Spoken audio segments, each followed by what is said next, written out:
was around 8 years old, a guy came into my class to talk about careers. No, I don't know why. But being the ball of autism and anxiety I am, I got really worried what I was going to do with my life. So I did what any reasonable 8-year-old would do. I pestered my mom about it. After a while of me doing that, she said eventually, I don't know, I like your drawings, become a cartoonist. And without either one of us realizing it, a long path to where I am now officially began its journey.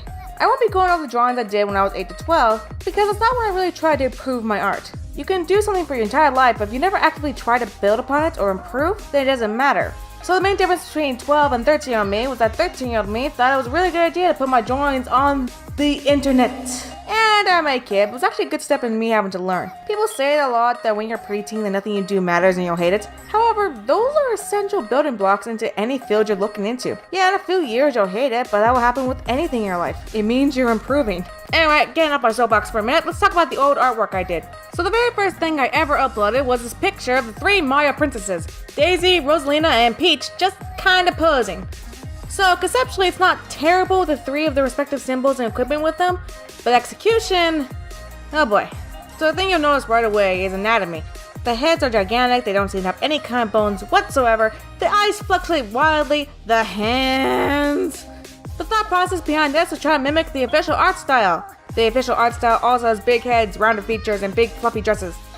This is what people like Matthias Pillady refer to as the anime phase, and just trying to stylize something without knowing the basics of how it worked. I would guess that every artist goes through this whether or not they're into anime, because the intent is the same either way. The attempt to shortcut learning about anatomy, structure, line work, color theory, and much more, only superficially going off some surface level elements of the original work. So most of 2013 was just fan art, OCs, requests, and ripping off better artists, as you do. The most interesting is that this was during the development of Adventure Awaits, also known as Bounty Hunters for Hire.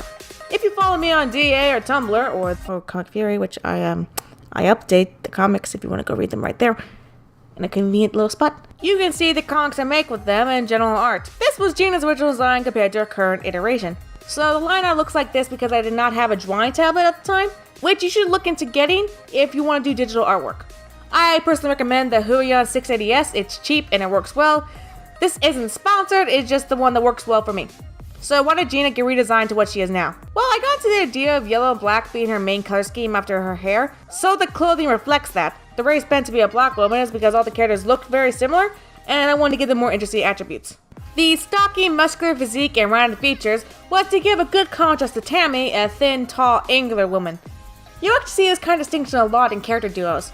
A lot of what makes a good character designer is making them stand out from each other. The only other characters that lasted the culling was Tammy, Jerry, Pandora, Shade, later renamed Jasper, and kind of split off to his own thing, but shh, that's a secret! Pandora is particularly interesting in that she was only reimagined recently, staying the fuck you well for years. The core concept stayed the same with her. Someone who was cursed with Pandora's box tries to use it for good. As I grew older, she went from being a teenager to a young adult. The reason why is because what you want to see stories of changes as you grow older. As a teenager, I wanted to write about teens going on adventures.